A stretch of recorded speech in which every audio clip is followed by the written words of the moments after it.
Hi guys, how are you? It's been a minute. Welcome back to Millennia Immigration Consultancy. If you're new here, Millennia Immigration is sorry, let me just turn this off. Good.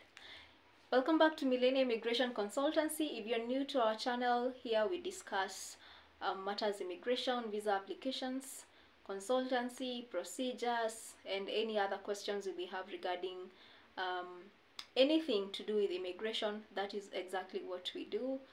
We do visas, we do passports, we do permanent residency for the foreigners in Kenya. We help you with the process of settling down, starting a business, getting enrolled into a school, finding a spousal visa, or what we call in Kenya a dependent pass.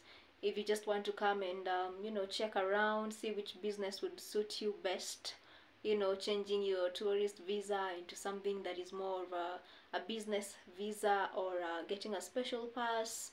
We do everything that has to do with immigration here in Kenya and also outside Kenya. For outside Kenya is for the Kenyans who are planning to leave Kenya to go to study, to work, to visit, for business, for entrepreneurship, for citizenship, for to visit their spouses, their family, and all that.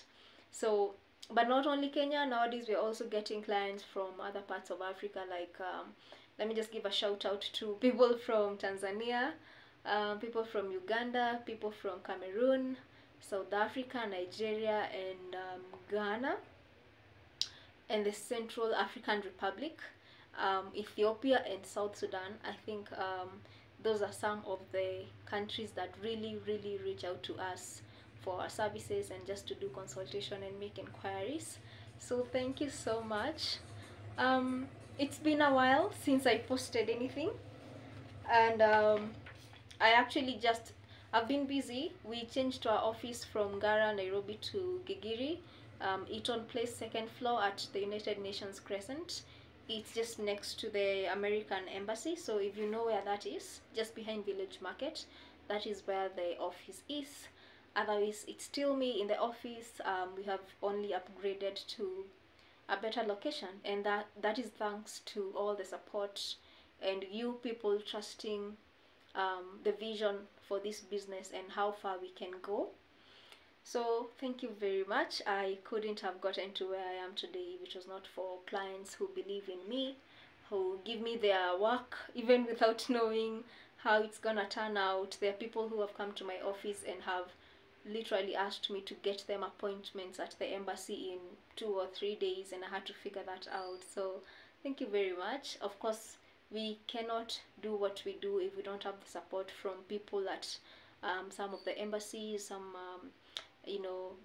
the immigration department in Nairobi. So we do all these things because we know people. We know someone somewhere, and it is just a big thank you, because at the end of the day, the point and the goal is to assist people. So if I assist you, it's because I have done my work and someone else has also done me a favor, and someone else, for you to be able to receive the kind of outcome that we are able to give our clients. I, as one boy, I love challenges. So the most challenging cases are actually my favorite. Those ones are the ones I prefer than the easy ones. Of course, I do the easy ones, and they are easy and they are fun, but the ones that really challenge me and I really have to sit down and strategize on how to assist this client, the appeals at the embassy for visas that have been previously denied, the cases at immigration in Nairobi that have been denied or are taking so long and you need them to be fast-tracked. So those ones are the ones that really motivate me, because by nature I love challenges and I love to solve challenges and problems. I love to help people. Of course, I do it at a fee, but I do truly gain a lot of fulfillment from what I do. I have been doing this since 2019. That is when I first I was an intern or an attaché at the immigration department, Nyayo House. So that is where I mainly can say I learned most of my craft. But the other part that I have learned has been due to its hands-on experience. It's literally visas that I applied for or residencies or all those other documents that I did, and that is how I got to know what I know. But the immigration department in Nairobi has it had a very vital role in my foundation as an immigration consultant in Nairobi. It is what I did in school. I went there in 2019, went there in 2021. Yeah, so I do have a lot of experience. Then we started the office at Ngara, that was last year, and then now we moved to Gigiri. Okay, so anyway, thank you so much for supporting. Thank you for your questions. Sometimes I get people asking me if I charge for consultation. Yes, I do charge for consultation.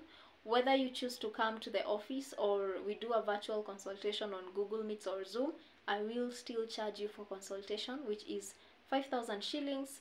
Most consultations don't go beyond 1 hour, but of course we can always stretch it if you have more questions. But from our experience, consultations mainly last for an hour. So yes, I do charge for consultation, 5,000 shillings. For those outside the country, let's just call it $50 because of inflation. And to just, you know, dollars it's a universal language. So if I say $50, you have an idea of how much money I'm charging.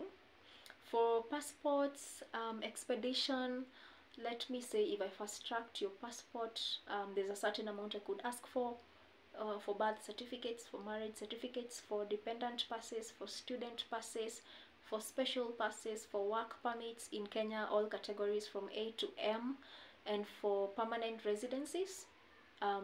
If I did that application for you, I did the paperwork, then yes, of course I will charge you.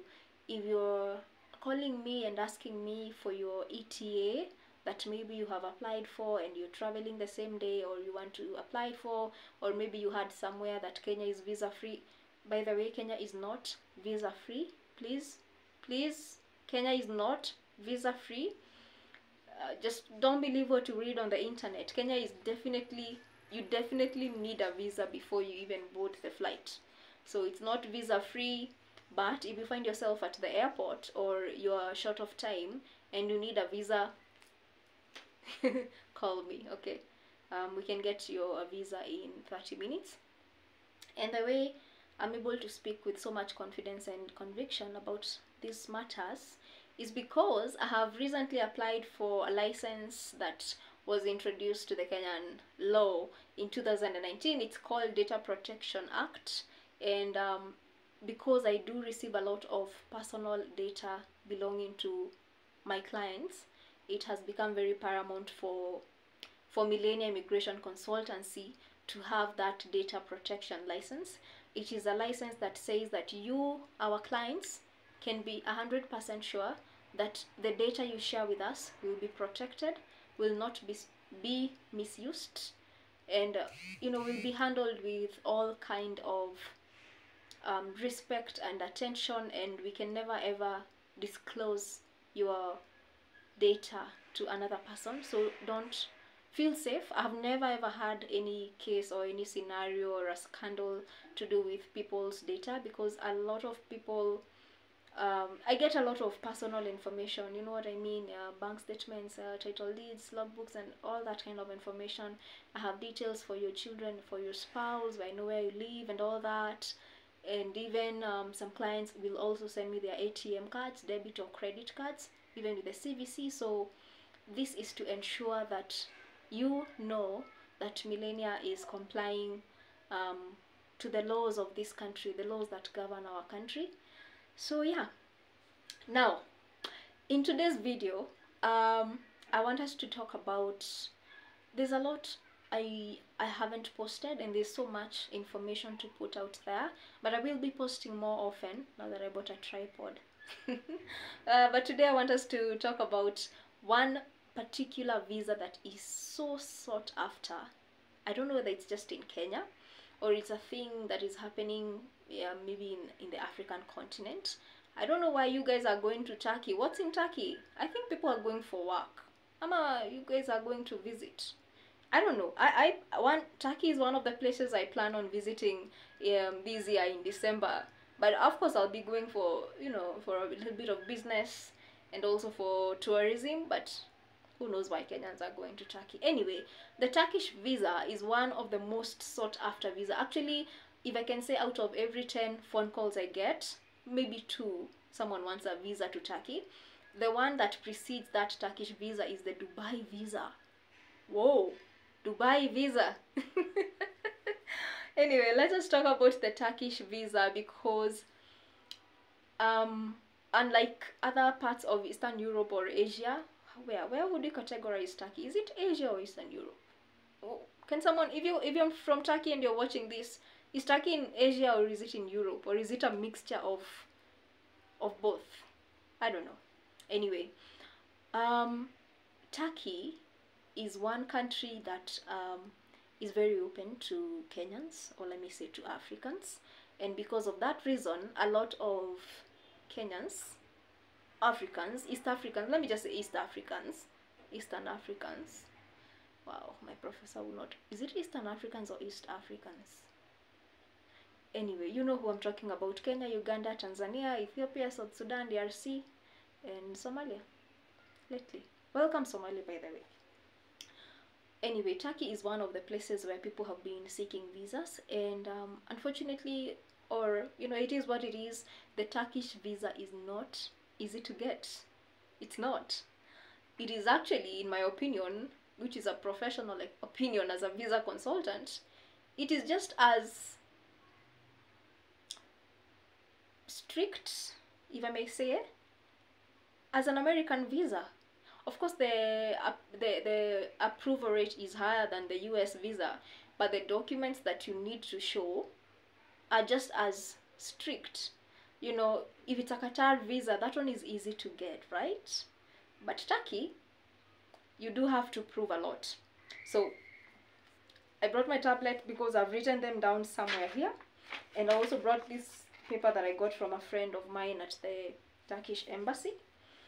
Now, they have many types of visas. 1, 2, 3, 4, 5, 6, 7 types of visas. There's the tourist visa.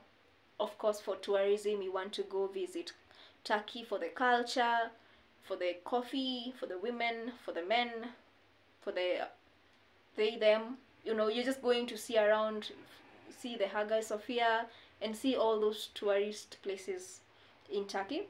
There's the business visa, or for business meeting or a conference. So if you're a business person, maybe you want to go to Turkey, you want to go check out some synthetic hair to bring into Kenya, or fabric for clothes, or you want to meet a potential business partner, or there's a particular conference that you are attending in Turkey, then you apply for a business visa.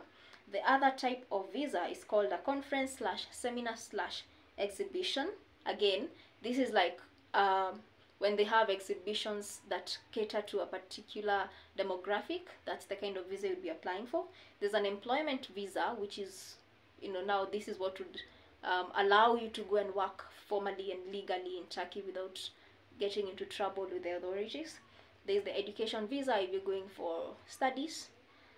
There's a sports visa if you're going for sports, if you're a sports man or woman. There's the medical treatment visa if you're going to seek medical attention in Turkey. And there's a transit visa. Okay, so all these are the categories that Turkey provides for visa applications. But for most applications that we do, and most applications that come our way, are tourist visas. Now, I will go through the list of the general documents that you need for this kind of a visa. And the first one, of course, you guessed it, right? It's a passport. And please, let me just clarify something. In Kenya, there's only one type of a visa. I know when the government rolled it out, it called it the New Generation East African Visa.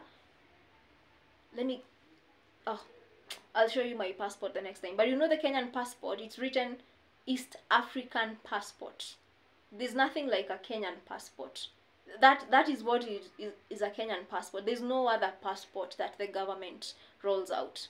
So even if that passport is written East African passport, it doesn't mean it only goes to East Africa. It's actually a global. You can go anywhere on this planet with it. The sky blue passport, which is the only passport that the Kenyan government issues, that's the passport we're talking about. Just because it's written East African visa, it's because Kenya is part of the EAC. So now, even if you've seen a Ugandan visa, it's also written East African visa.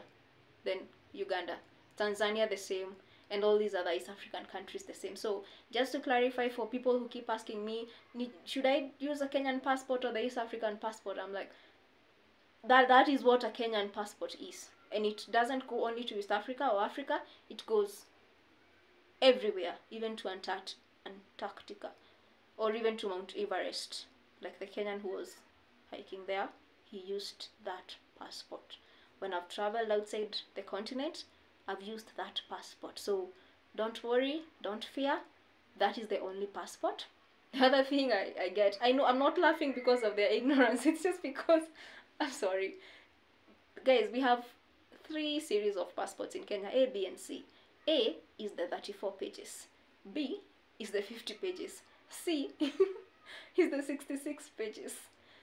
There is no difference in those passports. There's no difference in where you can travel to, even if you take the small 34-page passport. The only difference is the number of pages. So with a 66-page booklet, you get to travel to more countries in 10 years because that's the validity of the passport.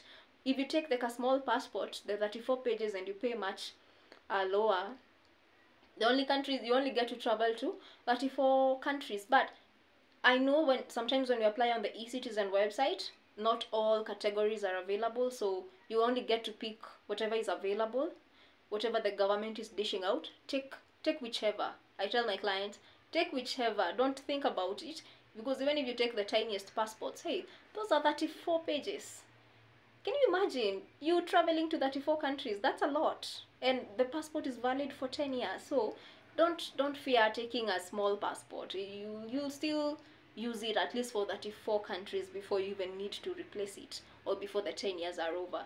But if you're if you travel a lot, then it would make more sense. But then again, if it's not on the website, then that means it's not in stock. Just take whatever passport is available and roll with it, okay? I think as a Kenyan, we have learned to take whatever is available and roll with it. You don't need to shinda ukingangana sana na serikali, oh, so you guys need to pay whatever numbers, 66 pages. Just take what is available. Make your work and your life easier as a Kenyan, which is also my job, to make your life easier. Now, that is the first requirement, a passport. Great. The second one is a proof of occupation. And basically, what I need you people to understand is that when you're applying for a visa, a tourist visa especially, or a business visa, especially tourist visa, because that's the most common category applied for, you need to prove that you will come back to your home country. You need to prove that you have social, economic, financial, cultural ties to your home. Because that is the only reason that will make you, if you go to India, you have a reason to come back to Kenya. If you go to Canada, you have a reason to come back to Kenya. If you go to Turkey, if you go to Dubai, if you go to Qatar, if you go to South Africa, Nigeria, you have a reason to come back to your home country. And that is why they ask for proof of occupation. Occupation is what you do for a living, or what you do, what occupies you in your life. So in this world, there are 3 categories of people who may apply for this kind of visas. You could be formally employed. Formally employed is the 9 to 5 people with formal kind of employment. You have a salary, you have a contract, you have an employer. So that is what they need to see.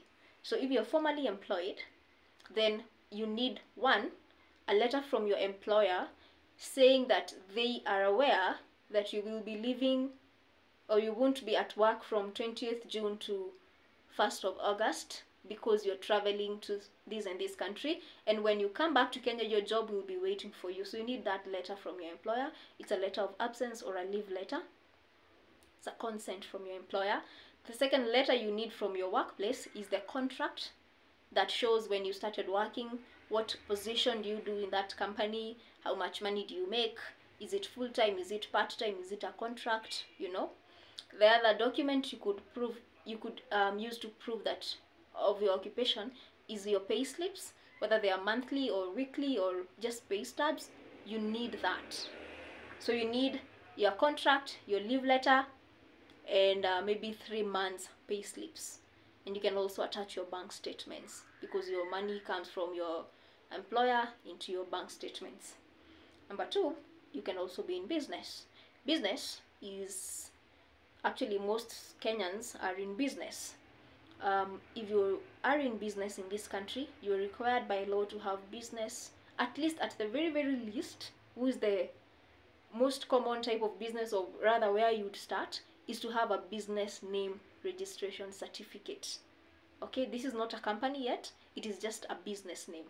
It's a government that is issued, it's a government license that is issued on eCitizen, so you need that business name registration to show that so and so is the owner of this business, and the business shows the address and all that kind of it, when it was registered, and what exactly is it that you do for a living. Of course, you also need to attach your bank statements. If you're employed, I always advise my clients, attach a 3-month statement, that should be enough. If you're not employed, if you're in business, attach a 6-month bank statement. Now, this is my other bone of contention with Kenyans, or rather, this is something as Kenyans we are not so aware of, because a lot of us as Kenyans use M-Pesa. Unfortunately, M-Pesa is not recognized as a proof of funds, because one, the M-Pesa statement comes with a code, so you can't even access that, and the embassies just don't. You guys need to understand that M-Pesa is it's a local thing. It's not globally. They know about it, but they just don't acknowledge it so much. So try and get a bank statement every time you're trying to apply for a visa.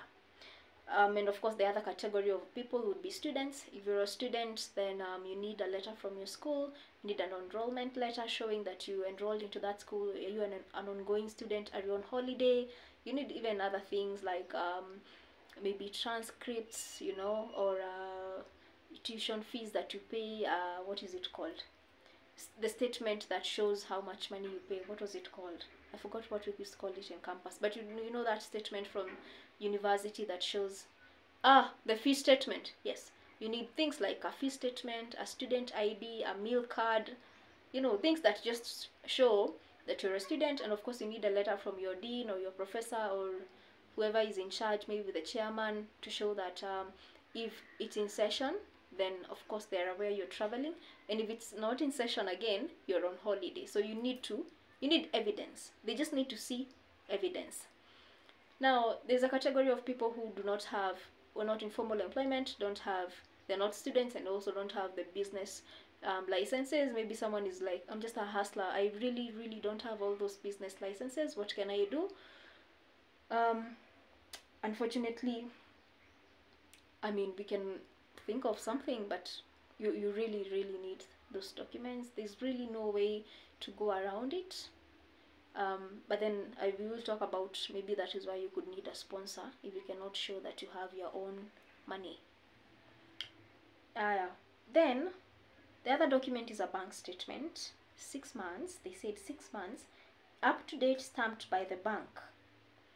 If it is from Equity Bank, or can I say Equity Bank, you also need a confirmation letter from the bank. This only applies to the Turkish embassy.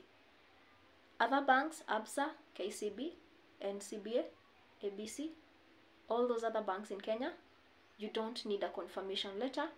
Just having that bank statement that is stamped and signed is sufficient. But if it's Equity Bank Kenya, you have to attach a confirmation letter plus the bank statement. And when they say stamped and signed, I know in Kenya you can request for your bank statement online and get it to your email. You need to go to the bank physically and let them print that original statement from there. Let them sign, let them stamp, then you attach it to your application. In the Turkish visa, you need to, the submission of the documents is physical. So the documents are physical. So they have to be original, okay? So it's not, we are not uploading anything on the internet. We literally take those documents there, then they assess them. So if you just ask for a statement online, it will be as evident as day and night that it is not an original statement. And you know, there's no need to risk, because that statement could be yours genuinely, but simply because you've just taken a shortcut or you're too lazy to go to the bank and make the queues, you asked for it online, your visa could be denied. And for what? You'd rather just do what they want to see, so that you give yourself you give yourself the best chance at getting the visa. Remember, there's a lot of bias when these people are giving Africans visas.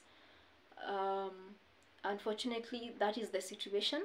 So you need to give yourself the best chance at getting that visa, so that you don't waste your money. When they refuse a visa, they don't give back money. So give yourself the best chance.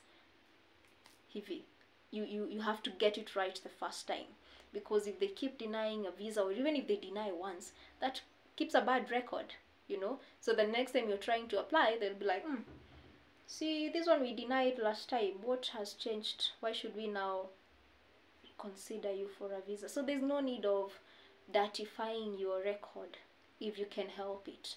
Not all visas are sure bet. Those people who call me asking me, kama ni sure bet, there's no visa that is sure bet. I as an agent can only do my best. And even if you don't use an agent, there's no sure bet. And anybody assuring you 100% that you'll get your visa guarantee is lying to you and just wants to take your money. You'd rather be honest and tell the client, I'm an expert, I have experience in this field. I'm not saying you will get your visa sure bet. What I can say is you have a better chance at getting your visa if you apply through me, because I know the process, I know the lingo, I know the procedure, and I may know someone. May. The other thing that actually shocks me as a requirement, and I wish I had the capacity to appeal. I wish I was an ambassador. Is a confirmed. Before was non-confirmed, but nowadays, I don't know whether it's because a lot of Kenyans are going there, it has to be a confirmed hotel and flight reservation. I don't have a problem with a confirmed hotel, because there's lots of hotels that you pay when you get there. What I have an issue with is the confirmed flight reservation. And I kept asking, like, you guys, why would I book a ticket if I'm not even sure I'll get the visa? But that is what they want to see. It's the requirement. So if you're going to go to Turkey, please use Qatar Airways. I recommend Qatar Airways every day of my life, because the cancellation procedure is so smooth. They don't fine you for cancelling your flight. So even if your visa doesn't get approved, you'll get your money. It's not instant, but you'll get your money maybe within a week or two. Okay, they also say 28 days, but you will get your money. You don't need to keep calling them. You don't need to fill in or fill out some documents, and they will not fine you. Ethiopian Airlines I wouldn't recommend them. I haven't traveled with Turkish Airways. Do they fly from Nairobi? I'm not sure about Kenya Airways, but since it's a government-run company, I would not risk my money with Kenya Airways, because I know how the systems in Kenya work. Now, finally, let's if you're not the one paying for your trip, so it's a sponsor, you need a sponsorship letter. And a sponsorship letter is something we as an agent help you prepare, but it is just a letter from your sponsor giving consent and agreeing that they will be supporting you either fully or partially for that trip. So if they are just paying for the trip, for the ticket, or they're paying for everything, that is written in the sponsorship letter. Of course, the sponsor can only be nuclear family. It cannot be a cousin, cannot be a far distant uncle. It can only be mother, father, or direct siblings. So those are the main documents. I don't think there's any other document. Of course, you can always attach supporting documents, just to prove that you really have ties to your home country. You can always attach things like your logbook, your title deeds. It doesn't cost anything. It's a supporting document, and everybody needs a supporting document, because when you're making a visa application, you're making a case for yourself. You can even attach tenancy agreements, just to show that you are a real person who pays rent or who has a mortgage somewhere. They just want to see that you have a life in your country. Now, Of course, like in any other embassy, you can either choose to get your visa done in the standard processing time, 2 weeks to 3 weeks, because you see, for the Turkish visa, for Kenyan passports, they have to do the sticker. So you leave your passport there with them, and then you wait. So it has to go to the embassy, it has to be stamped, and then returned back. You can pick it, or you can use courier services like DHL or G4S. So if you want the standard processing times, which is 2 to 3 weeks, they do charge $217. If you want the VIP kind of service, where you even go there and sit down and have coffee, is $309. So $309, they take 2 to 5 days to get your visa, but they process it really fast. So you're not in a hurry, you can just let it go through the standard way. But if you're like me, for me, I always, if there's an option to get a faster visa, even if I don't have the emergency, I would pay for VIP. I would pay for the VIP service, simply because I would feel that I might have a better chance at getting the visa if you choose VIP. It's just human psychology. If they see you've paid a lot of money, maybe they will not look at your case with a magnifying lens, you know. Anyway, that's it. Is there anything else I've missed? Let me see. But basically, that's it for now. Our office again is at Eaton Place. Sorry, can I just respond to this for a minute? Oh, I'm gonna do this later, sorry. So our office is at Eaton Place, 2nd floor, United Nations Crescent, Gigiri in Nairobi. Please book an appointment before coming to the office. That's the only way you can be sure that you'll find me, because sometimes I could be at the immigration, I could be at the embassy, I could be anywhere. Birth certificates, marriage certificates, IDs. You know, I'm a consultant, so I do things on behalf of my clients. I run errands, so I'm not always in the office. That is why I always tell people, please book an appointment. Let me know that you're showing up, and when you book an appointment, please try to keep time, because sometimes I have clients back to back to back. So if you're coming in at 10, if you come in at 10:45, I can't see you because I have to see the other person. So if you don't keep time, you might be disappointed. Just come to the reception, you find Linda or Esther, tell them that you'd like to see Wambui from Millennia Immigration, and they will show you where the office is. So if you're doing a virtual consultation, for the people who are not in Kenya or in Nairobi, some people are in other parts of the country, I do understand that it's not everybody who can make it to Nairobi. We do virtual consultations also. You'll still pay the 5,000 shillings. What you do is you book a meeting on Google Meets, and then you send the link to me, and then we can do the consultation. Okay, so thank you so much, guys. It's been so much fun today. I will be posting more often. There's a time we were taking people to Singapore for work. That is something I would also like to talk about, the employment opportunities, because at the end of the day, what I'd really, because I know the people who are going to Turkey, and I hope there's no government official listening, I know that people going to Turkey, most of them are going to look for greener pastures, which I 100% support. I understand, but sometimes when you go to these countries and you work illegally or without the right documents, you always feel like you need to look over your shoulder. You always need to be very wary of being even spotted by a police officer. You feel like they're going to ask you where are your papers, and then they would realize that you're an illegal worker. You know, you're illegal in that country, and then maybe they deport you or they fine you, or, you know, you don't need to get into trouble with the law. My advice has always been, you see, with visas and immigration, there's always a proper channel. There's always a proper way to do things. I know it's not easy getting work visas or work permits directly from Africa, and that is why many of us go to those countries, and then you try and figure your way out once you're there. But if you can, get your papers right from Kenya. But for countries like Turkey or Qatar or Dubai, I know a lot of people have gone there and do find work and manage to find work even with visit visa papers. So for the people who've been able to go there, for the people in diaspora, especially those that went on visit visas, I'm really wishing you the very best. for those who are still here in Kenya, if you would want to take that channel, that is a route you can always explore. Life is full of choices, and you have to take the risk, and you have to believe in yourself that, you know, fate is on your side, that if you go to Dubai or to Turkey, you will find a job and you will be able to change your life and that of your family. We're still working on getting some legit, or just, you know, good, sensible job connections. We have gotten job connections to Germany and to Kuwait, but the commission is too high, so we're still in the process of negotiating with those people. If I find anything nice, I will update you. But for now, stay blessed and be happy.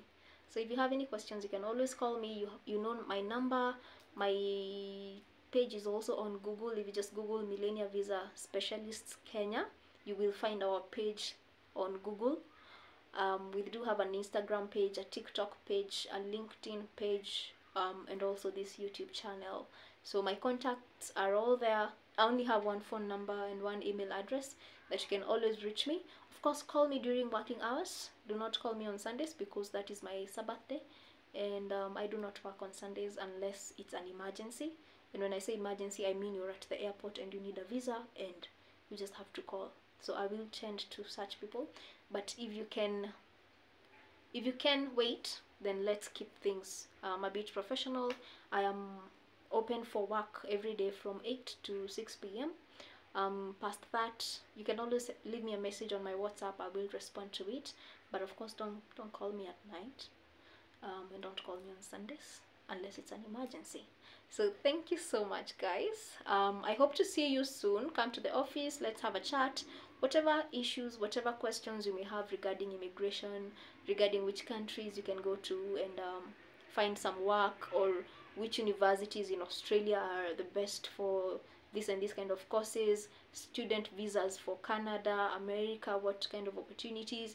I'm willing to share all that in person or in a virtual meeting, but I prefer in person because it's just better when you meet people in person. So thank you so much, and goodbye.